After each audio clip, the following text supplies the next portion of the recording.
ട്രിവാൻഡ്രം ക്ലബ്ബിന് മുന്നിൽ നടൻ മണിയൻപിള്ള രാജുവിന്റെ കാറിടിച്ച സംഭവത്തിൽ പോലീസിന് വീഴ്ച പറ്റിയോ എന്ന കാര്യം പരിശോധിക്കാൻ പ്രത്യേക അന്വേഷണ സംഘത്തെ നിയോഗിച്ചു. DCP വിനോദിനാണ് അന്വേഷണ ചുമതല നൽകിയിരിക്കുന്നത്. അപകടം ഉണ്ടാക്കിയ വാഹനത്തെയും ഡ്രൈവറെയും കസ്റ്റഡിയിലെടുക്കാൻ കാലതാമസം ഉണ്ടായി എന്ന ആരോപണമടക്കം സംഘം പരിശോധിക്കും. അപകടം നടന്ന് 11.5 മണിക്കൂറിന് ശേഷമാണ് ഡ്രൈവർ മദ്യപിച്ചിട്ടുണ്ടോ എന്നറിയാനുള്ള രക്തപരിശോധന നടത്തിയത്. ഇക്കാര്യത്തിലടക്കം മ്യൂസിയം പോലീസ് മനഃപൂർവ്വം വീഴ്ച വരുത്തിയിട്ടുണ്ടോ എന്നും അന്വേഷണ സംഘം പരിശോധിക്കും. SHOയുടെയും രാത്രി ഡ്യൂട്ടിയിൽ ഉണ്ടായിരുന്ന പോലീസ് ഉദ്യോഗസ്ഥന്റെയും മൊഴിയും എടുക്കും. വ്യാഴാഴ്ച രാത്രിയാണ് തിരുവനന്തപുരം ട്രിവാൻഡ്രം ക്ലബ്ബിന് മുന്നിലായി വാഹനാപകടം ഉണ്ടായത്. ട്രിവാൻഡ്രം ക്ലബ്ബിൽ നിന്ന് ഇറങ്ങിയ മണിയൻപിള്ള രാജു മെയിൻ റോഡിലേക്ക് കടക്കുമ്പോൾ അമിത വേഗത്തിലെത്തിയ ബൈക്ക് ഇടിക്കുകയും ബൈക്കിലുണ്ടായിരുന്നവർ തെറിച്ചു വീഴുകയുമായിരുന്നു. സംഭവത്തിന് പിന്നാലെ വാഹനം നിർത്താതെ മണിയൻപിള്ള രാജു സ്ഥലത്ത് നിന്നും പോകുകയും ചെയ്തു. ഭയം കൊണ്ടായിരുന്നു താൻ വാഹനം നിർത്താതെ പോയതെന്നും സുഹൃത്തുക്കളെ വിളിച്ച് ആംബുലൻസ് എത്തിക്കാൻ പറഞ്ഞതായും മണിയൻപിള്ള രാജു പിന്നീട് പ്രതികരിച്ചിരുന്നു. വെള്ളിയാഴ്ച രാവിലെ മണിയൻപിള്ള രാജു സ്റ്റേഷനിൽ നേരിട്ട് ഹാജരായി. അതിനുശേഷമായിരുന്നു വൈദ്യപരിശോധന നടന്നത്. അതിനു പിന്നാലെ മണിയൻപിള്ള രാജുവിന്റെ അറസ്റ്റ് പോലീസ് രേഖപ്പെടുത്തുകയും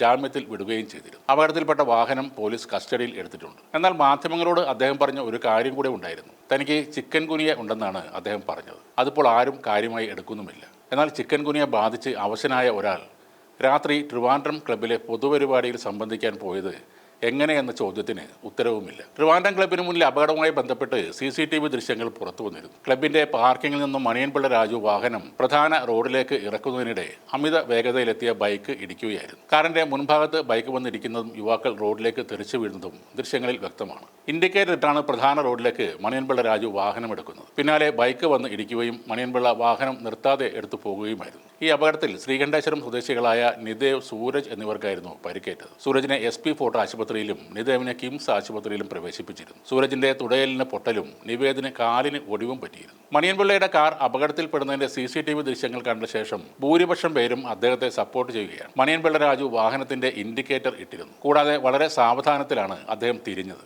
ഇടിച്ച ബൈക്ക് വളരെ വേഗത്തിലാണ് വന്നത്.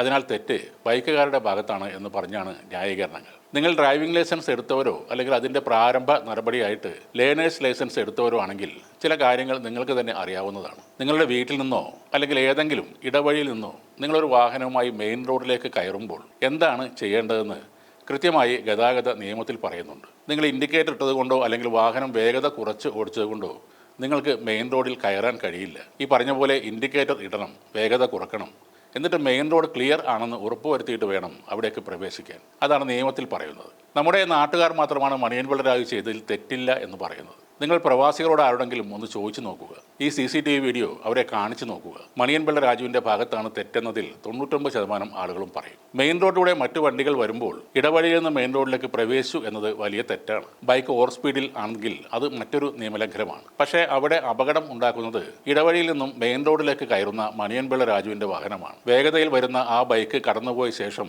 റോഡിൽ മറ്റുള്ള വാഹനങ്ങൾ ഇല്ല എന്ന ഉറപ്പ് വരുത്തിയ ശേഷമേ രാജു കാർ എടുക്കാൻ പാടുള്ളൂ. അതിനായി ചിലപ്പോൾ കുറച്ച് മിനിറ്റുകൾ കൂടെ വെയിറ്റ് ചെയ്യണമെന്നേ ഉള്ളൂ. ബൈക്കിൽ പോയവർക്ക് തിരക്കുണ്ടെങ്കിൽ മണിയൻപിള്ളക്കും തിരക്ക് ഉണ്ടായിരുന്നു എന്ന് വേണം കരുതാൻ. ഈ ഒരു കാര്യം കൂടെ ഓർക്കുക. റോഡ് ക്ലിയർ ആവുക എന്ന് വെച്ചാൽ റോഡിലേക്ക് കയറുമ്പോൾ തൊട്ട് മുൻപിൽ വണ്ടി ഇല്ലാതിരുന്നാൽ മാത്രം പോരാ. മെയിൻ റോഡിൽ കയറുമ്പോൾ എത്ര അകലത്ത് നിന്നും മാക്സിമം സ്പീഡിൽ വണ്ടി വന്നാലും ഇടിക്കാതിരിക്കുന്ന അകലം വേണം. ഇനി മുന്നിൽ പോകുന്ന വണ്ടി സഡൻ ബ്രേക്ക് ഇട്ടാൽ പോലും പുറകിലെ വണ്ടി അതിലിടിച്ചാൽ പുറകിലെ വണ്ടിക്കാരന്റെ പേരിലാണ് കുറ്റം. ഇവിടെ ബൈക്കിന് പകരം മറ്റൊരു വലിയ വാഹനമാണ് സ്പീഡിൽ വന്നതെങ്കിൽ മണിയൻപിള്ളയുടെ കാർ തകർന്ന് തരിപ്പണമായേനെ. മെയിൻ റോഡിലൂടെ പോകുന്ന വാഹനമല്ല നിർത്തി തരേണ്ടത്. എത്ര സമയമെടുത്താലും ഇടവഴിയിൽ നിന്നും കയറുന്ന വാഹനമാണ് നിർത്തിയിടേണ്ടത്. അതാണ് നമ്മുടെ നിയമം.